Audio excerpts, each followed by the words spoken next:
Buenas tardes. Bueno, vamos a empezar este foro de Chiesi dedicado a la individualización o personalización del tratamiento con tacrolimus en receptores de trasplante. Sabéis que a lo largo del último año, año y pico, Chiesi ha hecho una importante inversión intelectual en avanzar en el tratamiento personalizado con tacrolimus, de manera que se ha elaborado una monografía en la que habéis participado pues, muchos de vosotros como clínicos y hemos tenido la fortuna de contar con farmacéuticos que nos ayudan a conocer mejor pues, la molécula y todo el procesamiento más técnico y con un montón de clínicos excelentes que nos aportan la visión que necesitamos en el día a día clínico. Con esa filosofía en mente habíamos diseñado este foro, que es un reto porque es casi el penúltimo evento del Congreso. Además, también un reto en esta época en la que el COVID parece que vuelve, de manera que hemos perdido a uno de nuestros ponentes porque está bien, pero está aislado en casa, que es el doctor González Roncero. Y habíamos diseñado este foro de hoy con la intención de abordar tres conceptos diferentes que nos parece que están muy cercanos al día a día clínico. Uno era hablar del paciente metabolizador rápido, después hablaremos del paciente con cáncer o con riesgo de cáncer y cómo utilizar la tacrolimus en estos pacientes y finalizaremos hablando del paciente mayor. Como el doctor González Roncero no está, pues la doctora Lloveras, que es doctora en farmacia, pues nos ha hecho una propuesta de último momento y por eso llevamos estos 4 minutos de retraso, 5 minutos de retraso, y va a cubrir ella el aspecto del metabolizador rápido, aprovechando pues, su conocimiento, uno de sus casos clínicos y 2 casos que nos había propuesto el doctor González Roncero. Así que, Nuria, muchísimas gracias. Aparte de ser mi comoderadora, se ha convertido en ponente de motu propio. A ver, se ha decidido hace 5 minutos, bueno, improvisaremos un poco. Es para no perder este caso, que es muy interesante, que es el caso de los metabolizadores rápidos, que cada vez nos lo encontramos más o somos más conscientes de este tipo de paciente, ¿no? Aprovechando que en el curso precongreso había una presentación de todo lo que se quiere saber sobre inmunosupresión con la aplicabilidad de la farmacogenética.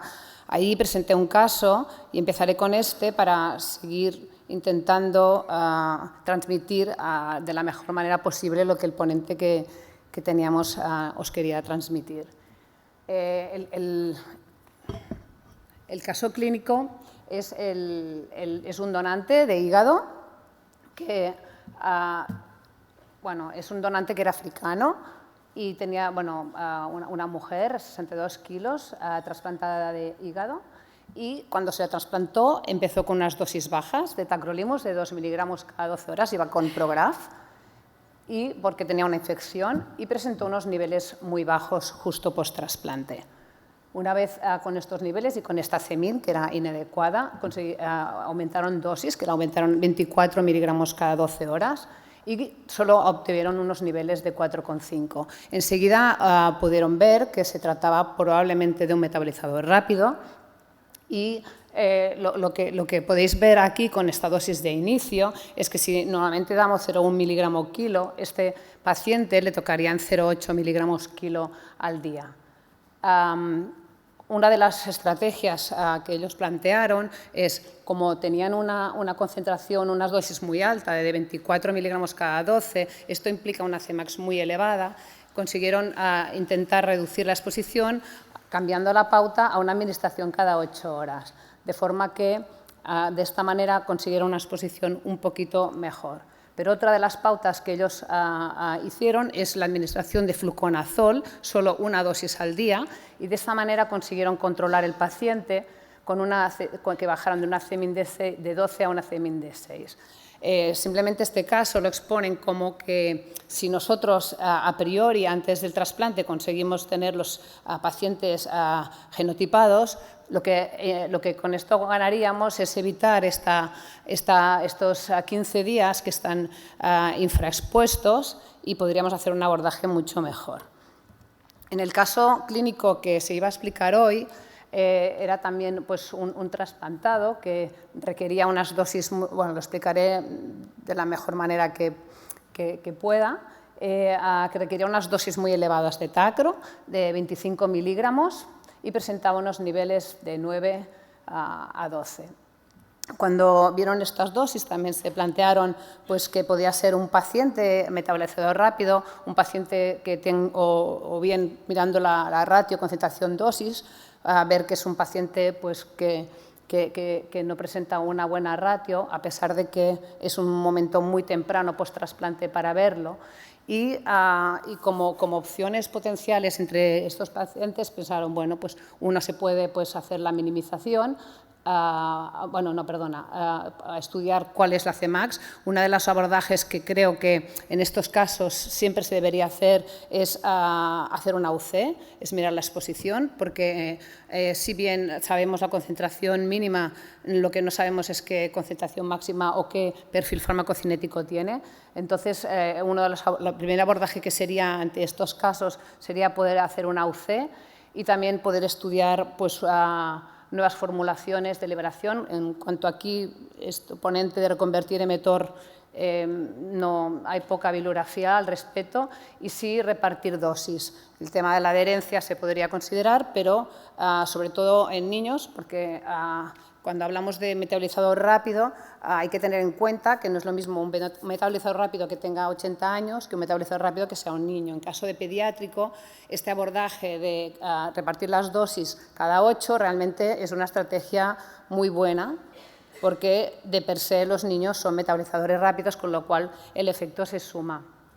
Lo que propusieron ellos es, a raíz del estudio ASERTA, en el cual se vio que se convirtieron la formulación de tacrolimus cada 12, se pasó a la formulación de Envarsus cada 24, lo que vieron es que realmente la formulación de la Cmax que presentaban los pacientes cuando se convertían con Envarsus, pues se reducía un 30%, un 25-30%, y lo que hicieron en este caso pues fue convertir el paciente y pudieron ver pues, que realmente esta Cmax que tenían de 26 pues se podía reducir a 16 y consiguieron pues, con Envarsus tener controlada la exposición al tacrolimus, ¿no? La hipótesis, el mecanismo por el que puede ser que, porque todavía faltan estudios para realmente corroborarlo, pues es el hecho de que el CIP se encuentra distribuido en diferentes puntos del tracto gastrointestinal,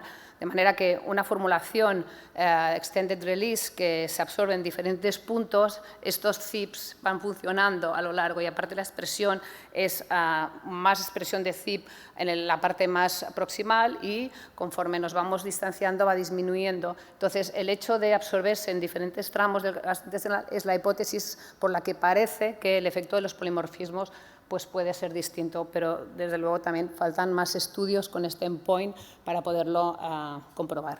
Y esto, bueno, es un resumen del caso que nos había llegado.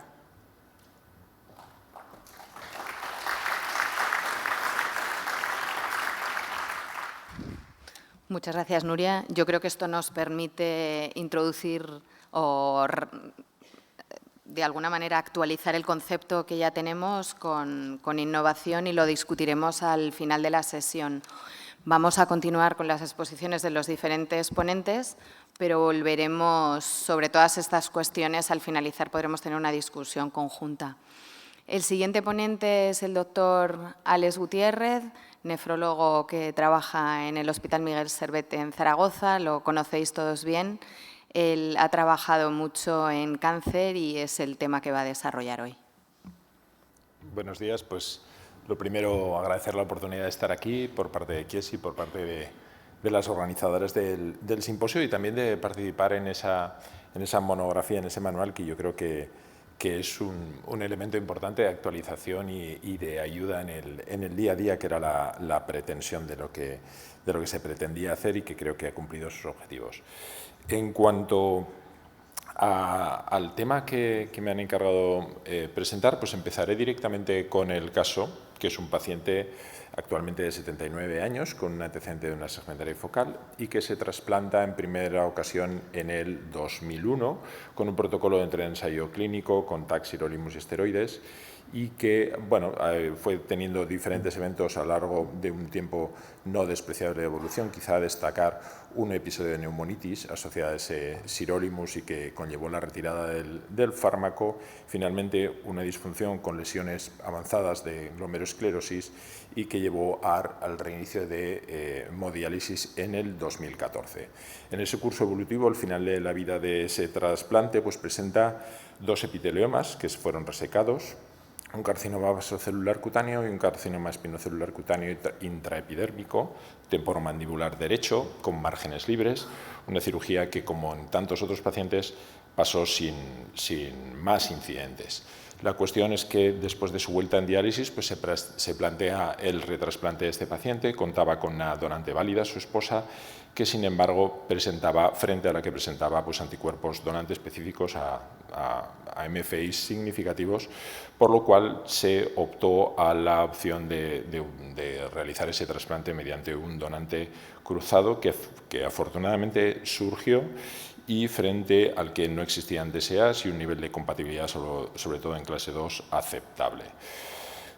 Resumiendo, en los antecedentes de ese momento del paciente, tenemos un paciente exfumador con una segmentaria focal, una historia de neumonitis por sirolimus y también de antecedentes de carcinoma vasocelular y espinocelular intraepidérmico en un paciente que no he comentado, con un fototipo de piel clara y que en ese momento estaba tratado todavía en perspectiva de ese trasplante donante vivo que estaba por llegar con Advagraf, prednisona, valsartán hidroclorotiazida, furosemida, bisoprolol y simvastatina. Y en este momento es donde se nos plantea la disyuntiva de qué podemos hacer para intentar personalizar la inmunosupresión de este paciente, sabiendo algunos hechos que yo creo que son bien conocidos de todos. Sabemos que la mortalidad por cáncer actualmente es uno de nuestros principales problemas cuando hablamos de la mortalidad del paciente trasplantado. Simplemente recordaros que la mortalidad por cáncer es un problema en la población general, es actualmente la segunda causa de muerte muy cerca de la mortalidad cardiovascular y siguiendo este paralelismo es lo mismo que vemos en nuestros pacientes trasplantados, pero la cuestión es que detrás de ese fenómeno nuestros pacientes tienen el doble de riesgo de mortalidad por cáncer, pese a que, como sabéis, pues tienen causas de mortalidad competitiva también a tasas muy elevadas.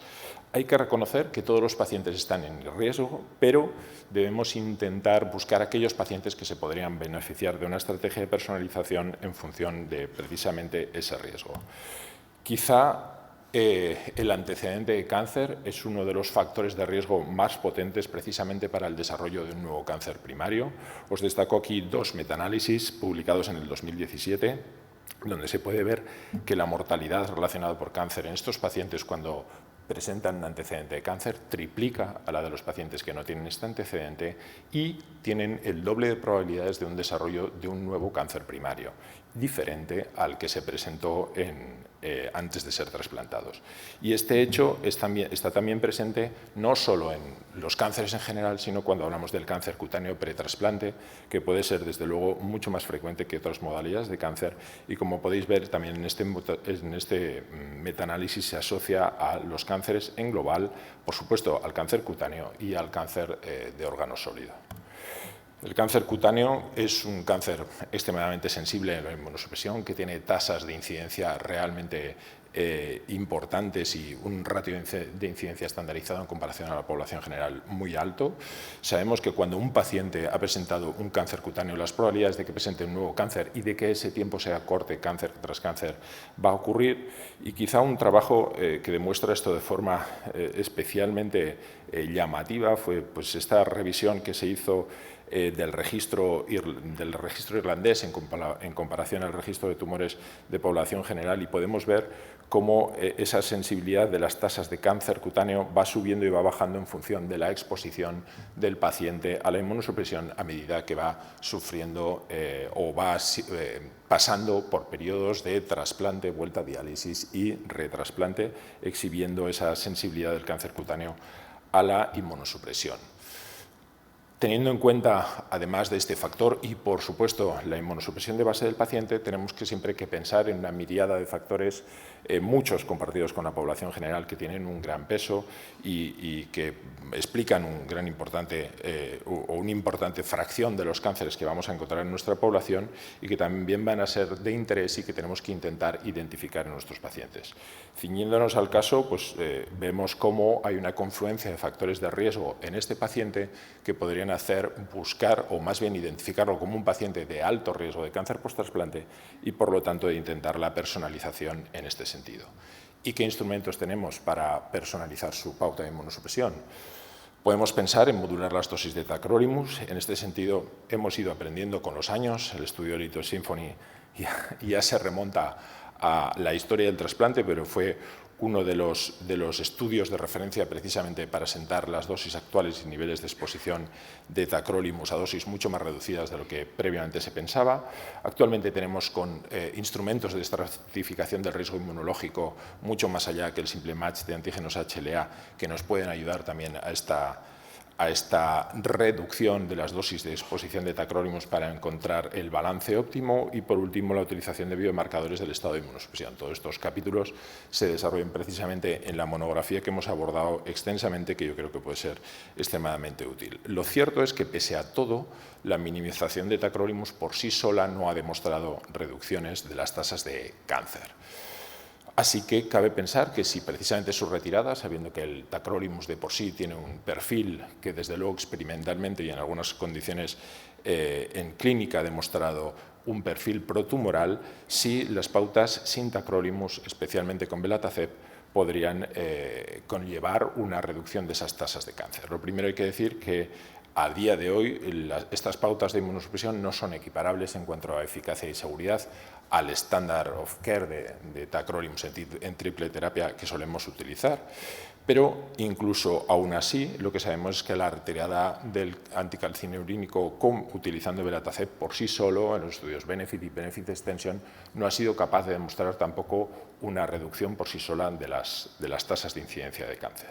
Y, por último, nos quedaría la utilización de los inhibidores de mTOR, y hablo de ellos en combinación al tacrolimus a dosis reducidas, y hablo de ellos precisamente porque realmente esta es la única pauta que a día de hoy consideramos una referencia equiparable a ese gold estándar de inmunosupresión, puesto que el uso de los inhibidores de mTOR en uso aislado sin anticalcinurínicos se ha demostrado inferior en los objetivos principales de eficacia y seguridad post-trasplante. En este sentido, pues hay dos metaanálisis, el primero muy importante de Wolf, y que se amplió también con los datos de Montero, precisamente del Hospital del Mar, donde, utilizando ensayos clínicos modernos, con un brazo de comparación con inhibidores de calcinurínicos sin mTOR, con dosis reducidas de anticalcinurínico y con un seguimiento mínimo de 24 meses, donde se viene a demostrar en esos metaanálisis una reducción significativa de las incidencias de tumores post-trasplante con el uso de estas pautas. Y esto se demuestra incluso después de la exclusión del análisis de los tumores cutáneos no melanocíticos, lo cual es un dato importante, puesto que, como sabéis, es uno de los estirpes tumorales donde se demuestra más eficacia de los inhibidores de mTOR para su reducción. Así pues, en nuestro caso, un segundo trasplante renal a los 72 años, con un donante vivo cruzado, con un PRA del 64%, el nivel de compatibilidad que os he comentado, pues decidimos hacer una inducción con timoglobulina, solo 2 dosis, una dosis total de 3 miligramos por kilo, tacrolimus a dosis reducida, everolimus y esteroides. Podemos comentar después respecto a el peso que podría tener la inducción con timoglobulina respecto al riesgo tumoral de este paciente. Como podéis ver, pues en la evolución de los primeros casi 5 años post-trasplante de este paciente, pues fue afortunadamente bastante libre de eventos, utilizando una pauta de inmunosupresión guiada sobre todo por unos niveles más altos de verolimus y una reducción de tacro que intenta situarse en torno a los niveles de 4 a lo largo del tiempo y, como veis, con una función renal pues la verdad es que excelente en este caso, como es propia de un trasplante de donante vivo en estas condiciones. Pero lo cierto es que, como digo, casi 5 años post-trasplante, aparece un nuevo tumor cutáneo, un carcinoma espinocelular en el vértex, que se extirpó con márgenes libres. Poco después aparece 2 nuevas lesiones, en este caso de menor grado, pero también de carácter maligno, que corresponden a una enfermedad de Bowen, también en cuero cabelludo y en tórax.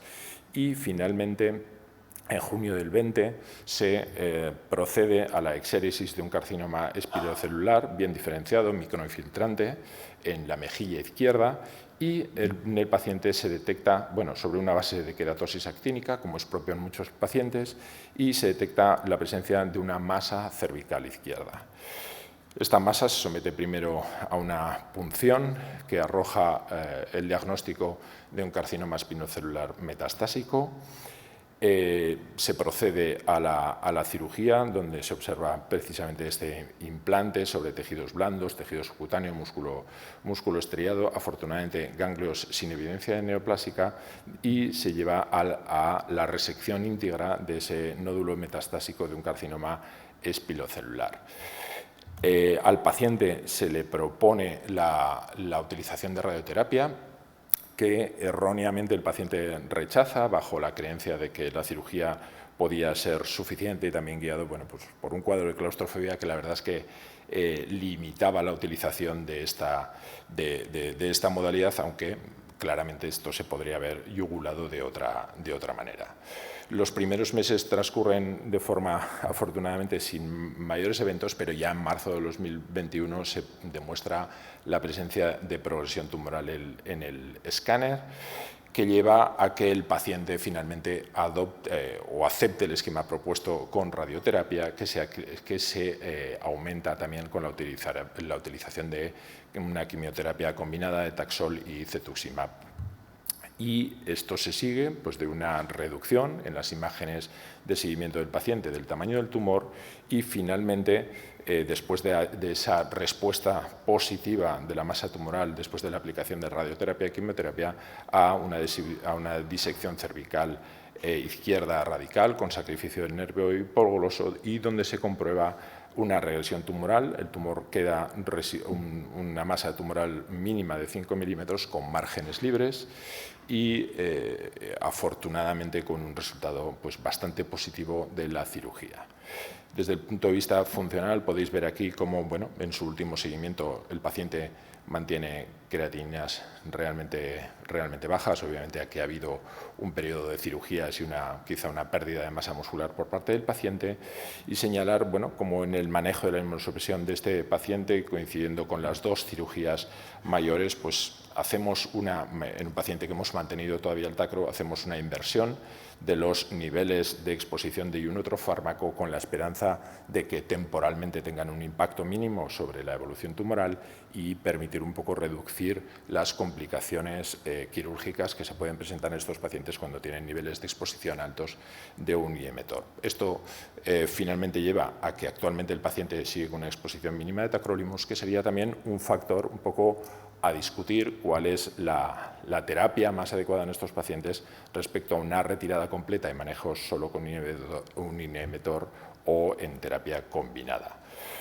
¿Qué sabemos un poco del manejo de estos pacientes? Pues quizá una de las mejores evidencias proviene de este trabajo, que es un trabajo multicéntrico francés, que aúna 180 pacientes con cáncer tanto trasplantados renales como trasplantados hepáticos, y donde el 46% de los casos pues, tuvieron una modificación de la inmunosupresión, unos con reducción de dosis y otros con la introducción del inhibidor de mTOR. Y podéis ver cómo en un análisis multivariante pues, la reducción de la inmunosupresión por sí sola no demuestra tampoco un cambio de la supervivencia de los pacientes, con todas las limitaciones que tiene la complejidad y el enorme número de factores pronósticos que influyen en pacientes tan variopintos y con diferentes estirpes cancerosas, y sin embargo la introducción del inhibidor de la mTOR frente a la simple reducción de la inmunosupresión sí se asoció a un aumento de la supervivencia de estos pacientes en el análisis multivariante. Y nos queda quizá un punto extremadamente importante y que quizá es uno de los marcadores pronósticos más importantes de los pacientes con cáncer post-trasplante renal, que es la posibilidad de optar a un tratamiento oncológico óptimo. Esto es un factor pronóstico realmente importante que, como veis, multiplica o más bien aumenta las posibilidades de supervivencia de nuestros pacientes cuando optan a las pautas adecuadas de tratamiento oncológico o no pueden optar por limitaciones relacionadas con su función renal, con riesgo de rechazo, y esto podría ser especialmente importante en este tipo de cánceres como el que presenta nuestro paciente, un paciente que tiene una forma de cáncer cutáneo, espinocelular avanzada o metastásica, y como podéis ver en las últimas guías europeas, después de diversas consideraciones respecto a la utilización de la radioterapia de forma fundamental, la quimioterapia, la primera indicación sería la utilización sistémica de los anti-PD1, que, como sabéis, es altamente conflictiva en nuestros pacientes y, por lo tanto, en caso de contraindicaciones, cuando se contemplan las otras opciones. Es decir, estamos hablando ya de un paciente que ha optado a una línea que no es la preferente de tratamiento. Y por eso, y en el caso que os presento, es una amenaza que tengo presente en nuestra cabeza porque realmente uno piensa que la historia a la que ha asistido puede reproducirse en el futuro, pues es una posibilidad que hemos de tener en cuenta en nuestros pacientes. Sabemos que los inhibidores de punto de control inmunitario frente a PD1, frente a ligando, frente a CTL4, han supuesto un cambio de paradigma en el tratamiento de algunos cánceres, un cambio realmente del pronóstico de supervivencia, pero su uso, desde luego en trasplante renal e inmunosupresión, es realmente conflictivo. Por una parte, suponen un riesgo alto de rechazo y, por otra parte, pueden suponer una reducción de la eficacia de estos fármacos.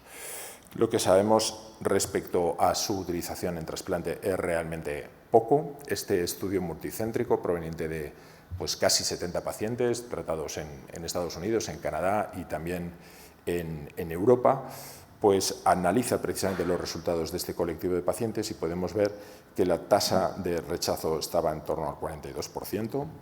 Los tumores se enfrentan fundamentalmente melanoma y cáncer cutáneo espinocelular. La tasa de rechazo en los pacientes con cáncer cutáneo fue ligeramente inferior, estuvo en torno al 36% y se conllevó a una pérdida de injertos del 28%, que no es nada despreciable. Quizá es importante considerar que en el análisis multivariante de estos fármacos, primero, estos fármacos aumentaron la supervivencia de nuestros pacientes, por lo tanto, quizá es un instrumento que, pese a su riesgo y su dificultad de utilización, debemos contemplar, y el hecho de utilizar un mTOR en el esquema de tratamiento de estos pacientes supuso también una ventaja de supervivencia, en este caso no para el paciente, pero sí para el injerto, como se puede ver en el análisis multivariante, aquí en los inhibidores de mTOR.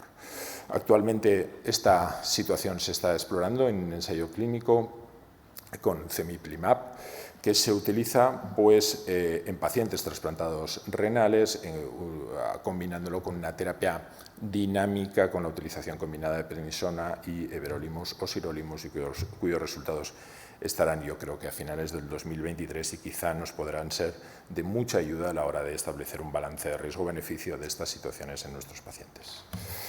Así que, un poco a la hora de resumir, yo creo que es importante tener siempre presente la reducción del riesgo de padecer o fallecer por cáncer como un objetivo prioritario de nuestros pacientes, que debemos intentar identificar los pacientes de mayor riesgo, que la utilización combinada de inhibidores de mTOR y tacrolimus, tanto en la prevención como en el paciente con cáncer, puede ser una de nuestras mejores opciones, si no la mejor opción, y que el tratamiento idóneo oncológico debe ser una prioridad también en el abordaje de nuestros pacientes, y en este sentido la inmunoterapia podría ser una alternativa planteable, sobre todo cuando está en juego la supervivencia de los pacientes, y probablemente el hacerlo bajo un paraguas de inhibidor de mTOR y esteroides sería nuestra mejor opción. Así que muchas gracias y aquí finalizo.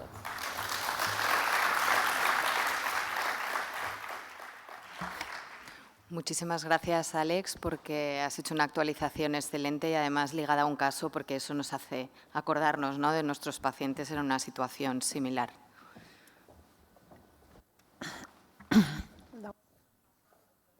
Carlos Arias, del Hospital del Mar, que nos va a presentar el tercer caso clínico y, en este caso, otra subpoblación también muy interesante, personalizar con su tratamiento con tacrolimus, que es las personas, pues los pacientes de edad avanzada. Muchas gracias, Carlos. Gracias a ti, Nuri. Bueno, me uno a los agradecimientos de Alex a Kiesi por la organización del evento, el monográfico, que yo creo que aprenderemos mucho de él, y bueno, gracias a vosotros por estar aquí aguantando hasta el final, ¿no? Entonces, el tópico del que voy a hablar no es la personalización en el paciente mayor de 65 años. Hemos hablado mucho de personalización estos días. ¿No? Cuando hablamos de personalización, lo ideal de hacer una medicina personalizada, ¿no?, es tener herramientas que combinen, pues, datos bioquímicos, genéticos, análisis de datos, y que nos permitan dar el mejor tratamiento a cada uno de nuestros pacientes. Aquí, en la figura en concreto pone, ¿no?, la medicina del futuro, pero que en realidad es un presente en muchas especialidades. En oncología, que este ejemplo es oncológico, pues se está utilizando mucho. Pero la verdad es que, a pesar de que ahí, ¿no?, se están desarrollando herramientas, y esto, una herramienta que podamos utilizar en el día a día, que pueda utilizar yo mañana cuando vaya a pasar la planta, no tenemos, ¿no? Y tenemos algunos indicadores que se basan, curiosamente, en aparición de eventos adversos, eventos secundarios, que ya parece que vamos, ¿no?, por detrás del problema. Y lo que tenemos es, digamos, la evidencia, ¿no?, generada en los ensayos clínicos, que básicamente lo que hace es dar un tratamiento a un grupo de pacientes, independiente de sus características, y mirar los resultados. Y aquí, pues, nos encontramos con un problema a la hora de hablar de pacientes mayores, que es que si revisamos estos ensayos clínicos, los más importantes, el Symphony, mencionaba antes Alex, el Transform, pues vemos que el prototipo de paciente es un paciente con una edad media de 50 años, y pues no se parece mucho, ¿no?, a los pacientes mayores que nos encontramos en la práctica. Y aquí aprovecho, bueno, para presentar a nuestros pacientes. Se llama Jesús, es un paciente de 80 años. En el momento de la valoración para el trasplante era independiente para las actividades básicas de la vida diaria, una vida un poco sedentaria, y no, venía con el pack básico que vienen la mayoría de nuestros pacientes, ¿no?, hipertensión, diabetes, dislipemia, con algunos extras, un poco de POC, obesidad, hiperuricemia, y en el momento de la valoración, un filtrado de 18, porque venía bien derivado de la consulta de ERCA. En ese momento, bueno, un poco intentamos hacer optimización de patología, del estilo de vida, de la obesidad, de forma no estipulada, simplemente consejos, y finalmente, pues, nos decidimos incluirlo en lista de espera en el 2019. No dio tiempo de recibir el trasplante prediálisis, inició diálisis en abril del 2020, unos meses después, y casi un año después de estar en diálisis, pues se trasplantó de un donante, como le decimos nosotros a nuestros pacientes, pues de su quinta, una mujer de 84 años, hipertensa, diabética, y que había muerto por un ictus. La inmunosupresión que utilizamos era ajustada por el riesgo inmunológico, era un riesgo inmunológico bajo, y usamos nuestra terapia estándar, que es Simulec de inducción, Envarsus, Certican y prednisona. El post-trasplante inmediato fue muy bien, se fue de alta el día +8, sin aclaramiento de creatinina, pero con la diuresis conservada, y hicimos un seguimiento ambulatorio en nuestro dispositivo hospital de día, y finalmente el día 17 pues observamos una mejoría en la función renal. Esta función renal mejoró progresivamente, veremos más adelante, alcanzando una creatinina nadir unos 2 meses casi después del trasplante, de 1,8, que para la edad del receptor pues estaba bastante bien. Y es un caso raro, es un caso que solo tenemos solo uno en la consulta, pues no, es un grupo de pacientes, un prototipo de pacientes que cada vez vemos más y cada vez veremos más, ¿no? Esta diapo ya ha salido en varias charlas, y si miramos los datos de registros, tanto de la ONT, registros nacionales, como del registro de enfermos renales de Cataluña, pues vemos cómo, ¿no?, el porcentaje de receptores mayores de 65 años, e incluso por encima de 70 años, pues va aumentando progresivamente y seguramente seguirá aumentando. Volvemos a nuestro paciente, pues obviamente, como es de esperar en un paciente de estas características, fue tenido complicaciones en el post-trasplante, 2 ingresos, 2 asistencias a urgencias por mareos, infección de orina, también muy típico.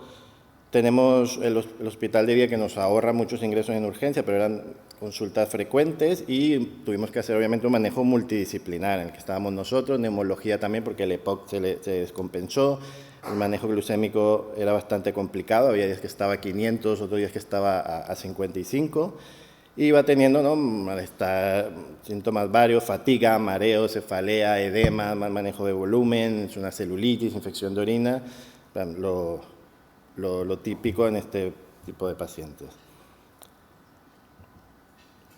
Y en cuanto a la inmunosupresión, bueno, como dije anteriormente, estábamos en Varsus y Certican.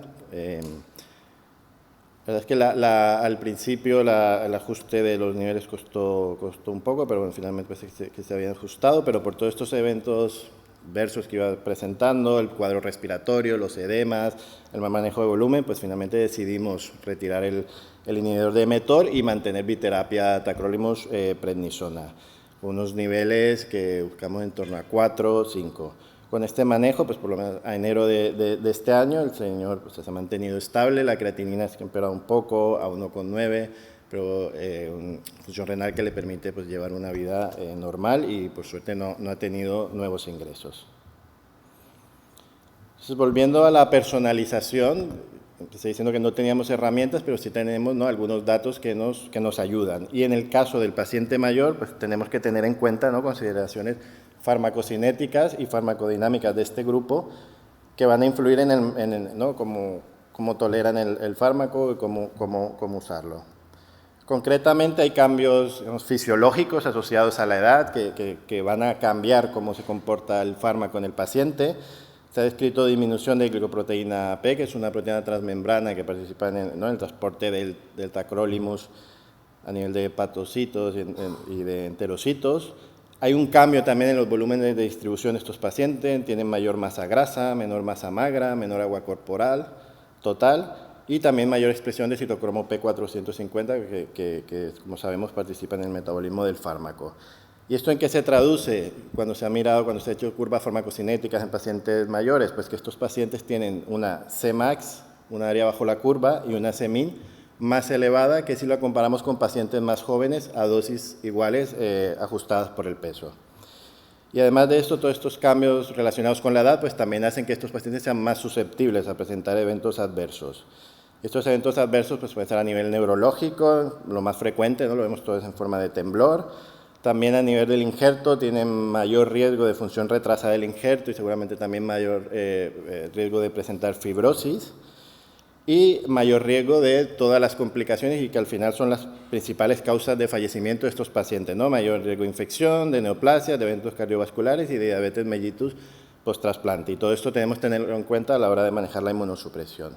En cuanto a la evidencia, pues obviamente no hay tanto como la que hay en cáncer. Es que cuando estábamos haciendo monográfico costó mucho encontrar evidencia y obviamente cortes pequeñas, pero ensayos clínicos pues hay muy poco.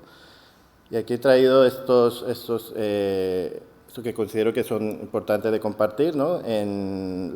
Aquí vemos estos son utilizando tacrolimus combinación con micofenolato en pacientes mayores. El primero, que es de 2019, una N de 252 pacientes, la paciente mayor es de 60 años, una media de 66 años, y el objetivo era ver si la introducción tardía de tacrolimus reducía la aparición de función retrasada del injerto. Tenía dos brazos, uno que introducían el tacro al día 7 y hacían una retirada precoz de esteroides, inducidos estos con basiliximab, y otros que no recibían inducción, y empezaban tacrolimus desde el primer día del trasplante y mantenían los esteroides hasta el tercer día. En cuanto a la función retrasada, no vieron diferencias entre los dos grupos. Pero dicen bueno, que la tasa de rechazo fue similar, ¿no? Diciendo igual en temas de seguridad, pues eran similares. Luego, en el mismo año, en 2009, que se nos estaba de moda el tema ese año, también salió otro estudio. Este es observacional, seguimiento 24 meses. Y era una inmunosupresión que ellos dicen reducida. Reducida era 8 días de niveles con 1 gramo de micofenolato. La reducción de aquella manera. Comparada con pauta estándar, y lo que vieron al comparar estos dos grupos fue que resultados similares en rechazo agudo, un 15% versus un 20%, igual las tasas de infección por CMV, y sí que reportan una mejor supervivencia del paciente, del injerto, perdón, en los pacientes que iban en el grupo de inmunosupresión reducida. Y luego, finalmente, uno más reciente, en 2016, que son datos agregados de 2 ensayos clínicos que comparaban Envarsus de nuevo con Prograf. 2 grupos, 32 con Envarsus, 52 con Prograf. Tenemos la dosis de inicio en niveles entre 6 y 11, era el objetivo. Y lo que encontraron en un endpoint combinado que catalogan como fracaso de tratamiento, que era muerte del paciente, pérdida del injerto, rechazo agudo, o pérdida del seguimiento, pues esto fue menor en el grupo que iba con el Envarsus que con el de Prograf, 0 versus 13, pero bueno, es una muestra pequeña y un endpoint que, si lo desgranamos, pues no nos da información para tomar decisiones. Luego, con otras combinaciones, con Emetor, lo que dije al principio, si vemos al estudio Transfor, la edad media es 49 años, el porcentaje de pacientes mayores de 65 años es muy bajo, ¿no? Es difícil extrapolar datos de allí. Y con tratamiento micofenolato, con tacrolimus, también hay poca evidencia en este grupo de pacientes. Pero parece que no, parece que esta inquietud, esta duda la tienen en otras partes también, y ahora mismo, bueno, empezará un estudio con multicéntrico de hospitales holandeses que se llama Optimize, que es un Transform en gente mayor, básicamente. Es comparar inmunosupresión estándar, tacrolimus, micofenolato, prednisona, con tacrolimus reducido y asociado a inhibidor de Emetor. Aquí me tiene un diseño muy interesante, porque además, bueno, obviamente randomizar los pacientes a los 2 grupos. También van a ser 2 grupos de pacientes. Esperan reclutar 374 receptores mayores de 65 años, y van a generar 2 grupos, uno que serían receptores mayores de 65 años que reciben un donante cadáver mayor de 65 también, y luego otro grupo de receptores de nuevo mayores de 65 años que reciben un trasplante de donante vivo menor de 65 años, que también una de las dudas que tenemos, si a estos pacientes les ponemos riñones, entre comillas, mejores, si va a mejorar el resultado. El endpoint lo catalogan como éxito del trasplante, que esto es que a 2 años el grupo que recibe el trasplante de donante cadáver mayor de 65 años tenga un filtrado por encima de 30, y el grupo que recibe un trasplante de donante vivo tenga un filtrado por encima de 45. Se esperan resultados en junio del 2025. Quizás más que el endpoint primario, es muy interesante los endpoints secundarios que van a haber, porque seguramente ayudarán a responder muchas dudas que tenemos, qué pasa con las infecciones, qué pasa con los ingresos, complicaciones quirúrgicas, tasas de función retrasada y dudas, ¿no?, que tenemos en este grupo de pacientes. Pues esperamos que sea exitoso y que los resultados nos ayuden a tomar decisiones. Si volvemos a nuestro caso, si recordáis, estaba al final el paciente, ¿no?, lo dejamos en biterapia con tacrolimus prednisona. La evidencia en la literatura es poca, entonces lo que hicimos fue revisar, ¿no?, un año de nuestros trasplantes y ver qué tan frecuente hacíamos esta terapia. Revisamos el año 2019, que en este año habíamos trasplantado 114 pacientes. El 100% iban con tacrolimus, la mitad más o menos con micofenolato y la otra mitad con inhibidor de Emetor. Y teníamos casi el 50% de estos tenían más de 65 años, con una edad del donante media de 77 años. Es un porcentaje importante de pacientes añosos, ¿no? ¿Y qué vimos? Que a los 6 meses, aproximadamente un 17% de los 114 iban con biterapia. Pero de estos que iban con biterapia vimos que la mayoría eran gente mayor, ¿no? Pero como dije antes, son pacientes que son más susceptibles a tener efectos adversos. Esto estamos hablando de 65 pacientes, o sea, si nos enfocamos solo en los pacientes mayores de 65 años, este porcentaje de biterapia aumenta a casi un 36%. A pesar de esta, digamos, reducción de inmunosupresión, la tasa de rechazo se mantenía baja, un 5%, que es similar a la corte global, y a pesar de esto, bueno, hay un porcentaje importante de CMV que seguramente también motivó en muchos casos la biterapia. Y bueno, un poco en base a la revisión que hicimos de la literatura, la experiencia, nos atrevimos a hacer algunas recomendaciones teniendo en cuenta, ¿no?, las características farmacocinéticas, farmacodinámicas, la mayor predisposición de estos pacientes a presentar efectos adversos. Y de entrada son recomendaciones, opinión nuestra, pues de entrada creemos que debemos considerar dosis de inicio y niveles objetivos más bajos. No podemos darle la misma insupresión a un paciente de 70 años que uno de 45. Nosotros en concreto usamos dosis de inicio de 0,1 miligramo o 0,07 en caso de presentación MEL2. Los niveles objetivos, no tenemos todavía unos niveles preestablecidos, pero creemos que una reducción en torno a un 20% sería significativa en estos pacientes. En cuanto a los efectos neurológicos, las formulaciones de tacrolimus MEL2 podrían aportar beneficio en este grupo de pacientes. La inmunosupresión, yo creo que no hay evidencia todavía para recomendar una inmunosupresión de inicio con biterapia, tacrolimus, prednisona en estos pacientes. Se debe guiar por el riesgo inmunológico. Nosotros utilizamos en bajo riesgo tacrolimus inhibidor de metoricorticoides y en alto riesgo con micofenolato. Y empezar con la triple terapia, yo creo que el mensaje es tener siempre en mente y ser un poco agresivos en el descenso rápido de la dosis del tercer fármaco, el micofenolato. En los pacientes con alto riesgo de diabetes mellitus post-trasplante, valorar la retirada precoz de corticoides, y ya cuando aparecen infecciones ya es como un signo de alarma, no deberíamos esperar que tenga infecciones de repetición o que el paciente esté con una infección grave para probar la biterapia. Y ya para terminar un poco las conclusiones, los mensajes para llevar a casa, vemos que los receptores, un poco el resumen es que los receptores de trasplantados de edad avanzada es un grupo creciente, pero que está completamente infrarrepresentado en los estudios sobre el tratamiento inmunosupresor. Vemos que igual dosis los pacientes mayores pueden tener una mayor exposición a tacrolimus y más efectos secundarios. Algunos de estos efectos adversos, como la nefrotoxicidad, la diabetes post-trasplante, la neurotoxicidad, son más frecuentes en pacientes trasplantados de edad avanzada. Creemos que el tacrolimus se puede usar en combinación con micofenolato o inhibidor de mTOR con igual eficacia y seguridad, aunque desconocemos si alguna de estas dos combinaciones es más adecuada para los pacientes con edad avanzada.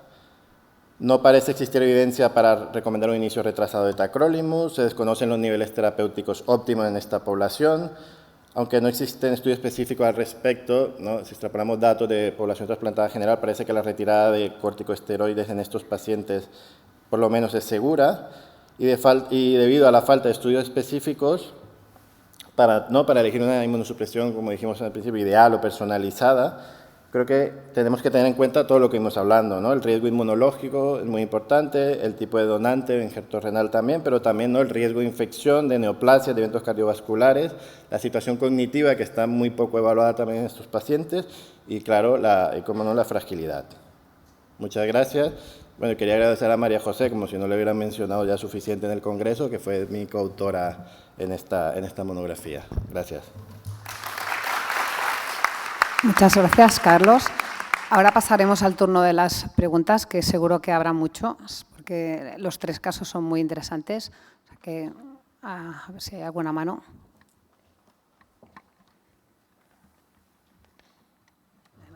Pues, si no, mientras se anima a alguien a preguntar, yo empiezo preguntándote algo a ti, Nuria. Un poco por volver al concepto que has manejado, ¿no? Siempre hemos pensado que en los metabolizadores rápidos, como ocurre en los niños, lo más práctico es utilizar formulaciones que se puedan administrar, bueno, cualquiera se puede administrar, pero bueno, la formulación clásica que se administra 2 veces al día, pues aumentar la frecuencia y no irnos a un MEL2. Y sin embargo, nos has contado que esa es probablemente la solución más eficiente, ¿no? Bueno, podría ser una solución. Faltan estudios para ver cuál es la mejor alternativa. Lo que está claro es que los metabolizadores rápidos de entrada pues, presentan concentraciones bajas, necesitan mucha más dosis y son pues, pacientes que tienen más riesgo a rechazo y también a su vez al presentar concentraciones bajas pues, a presentar de nuevo DSA. Entonces, son pacientes que hay que tomar que son más cautelosos. Entonces, ¿cómo podemos conseguir disminuir?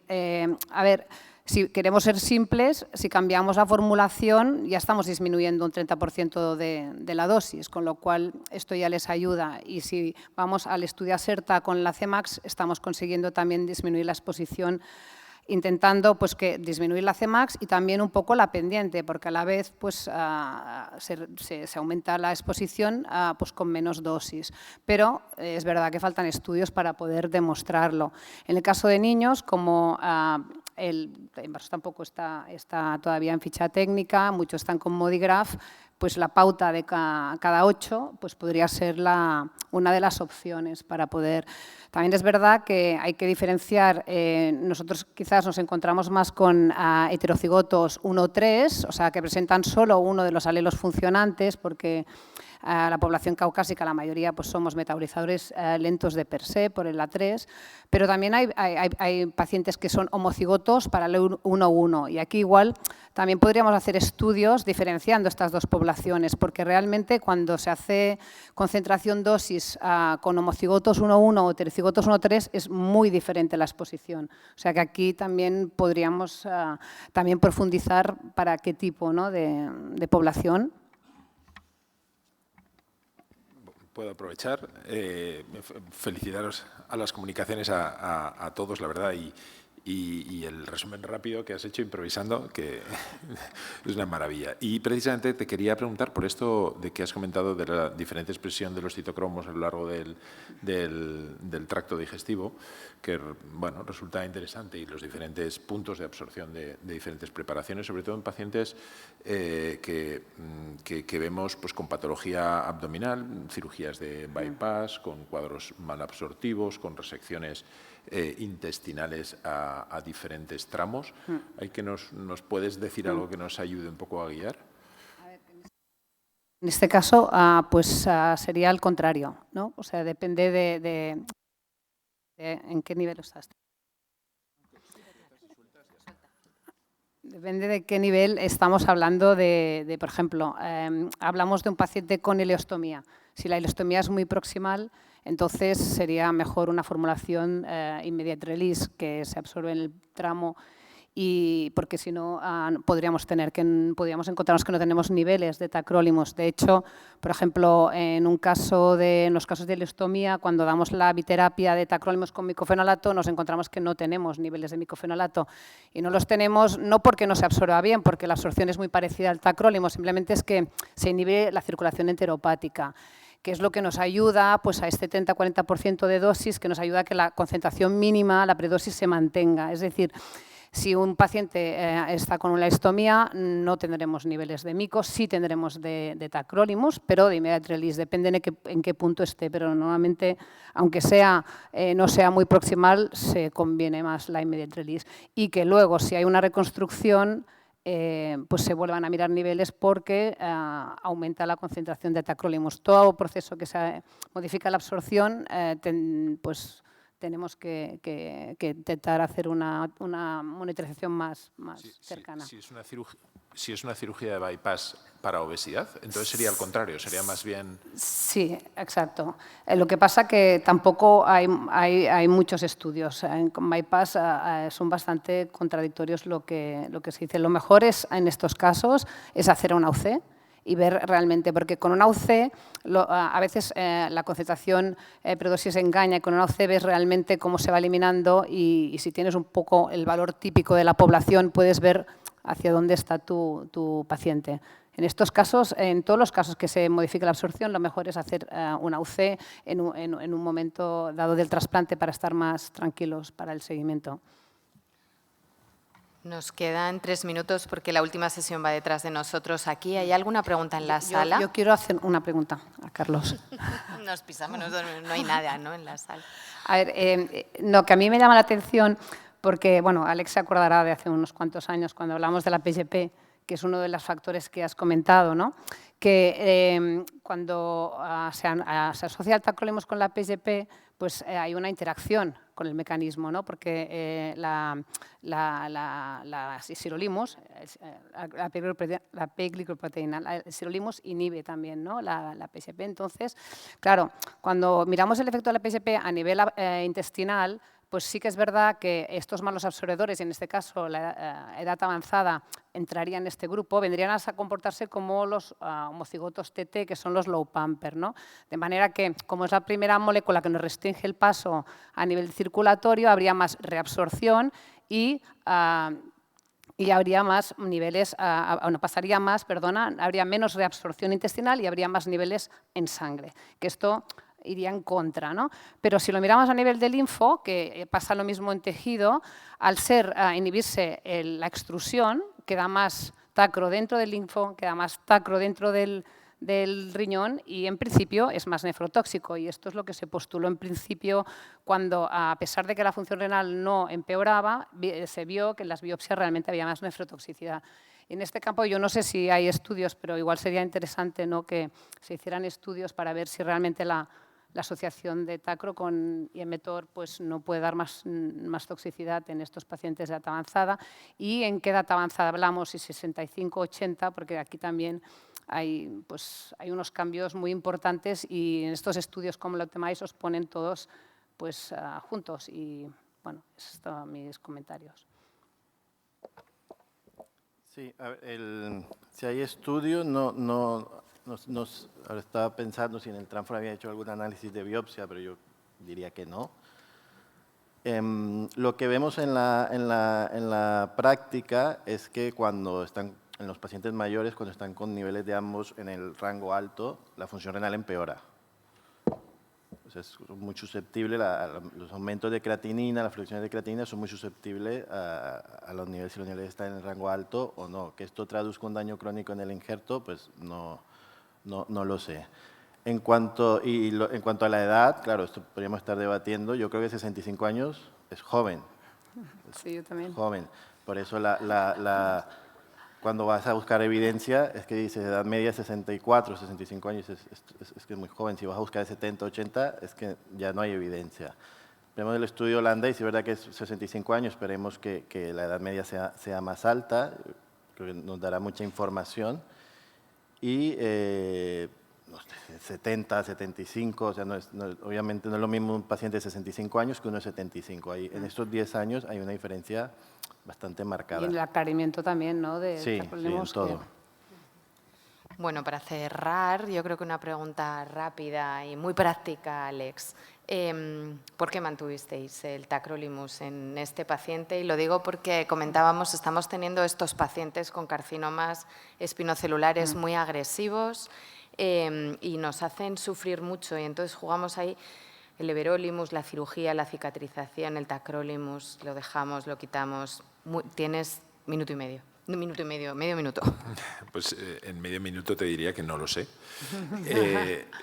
Lo que es obvio es que el manejo de los inhibidores de mTOR a dosis más altas que lo que requiere la combinación, tenemos una experiencia clara de que su tolerancia es inferior, su tasa de retiradas y de fracaso de opción terapéutica es más alta. Y sin embargo tenemos pocas evidencias, muy pocas evidencias, que la retirada del anticalcinurínico confiera beneficios en este sentido. Realmente no las tenemos, probablemente porque hay un conflicto en cuanto al impacto que tiene en la morbimortalidad sobre el paciente el fracaso del injerto y los problemas inmunológicos relacionados y los beneficios que podamos obtener con la retirada de inmunosupresión. Es un balance que hay que personalizar y que no hay una receta única. En un paciente que va a sufrir cirugías, el tener introducido a dosis muy bajas el tacrolimus y poder jugar con él en esos momentos para evitar un evento inmunológico y a la vez tener cierta seguridad, yo creo que es claramente beneficioso, pero en el futuro de este paciente, por ejemplo, si llega a requerir y tener indicación de inmunoterapia, yo creo que en ese momento retiraremos el tacro. Pues muchas gracias, Alex. Queremos agradecer a Chiesi la oportunidad de reunirnos y hablar de estos temas. Yo creo que hemos aprendido que Envarsus tal vez es una opción para el metabolizado rápido, aunque tenemos que generar evidencia. También hemos escuchado a Alex y su recomendación, ¿no? Porque esa es una de las grandes dudas. ¿Retiro o no retiro? Bueno, pues la combinación nos da a lo mejor seguridad para mantener la función del injerto y evitar otras complicaciones. Y también hemos oído a Carlos y yo he llegado a una conclusión, ¿no? Y es que el receptor de Alex, que es mayor, pero recibe un trasplante de donante vivo, pues sufre menos complicaciones, ¿no? Que el que recibe un donante fallecido, y ahí bueno, pues claramente vamos a tener que explorar otras opciones de tratamiento y a lo mejor la biterapia pues a partir de, no sé, la tercera semana, la cuarta, no lo sé. Muchísimas gracias a todos por estar aquí y a los 3 ponentes, a la ponente improvisada y comoderadora y a los otros 2 por el excelente trabajo. Gracias.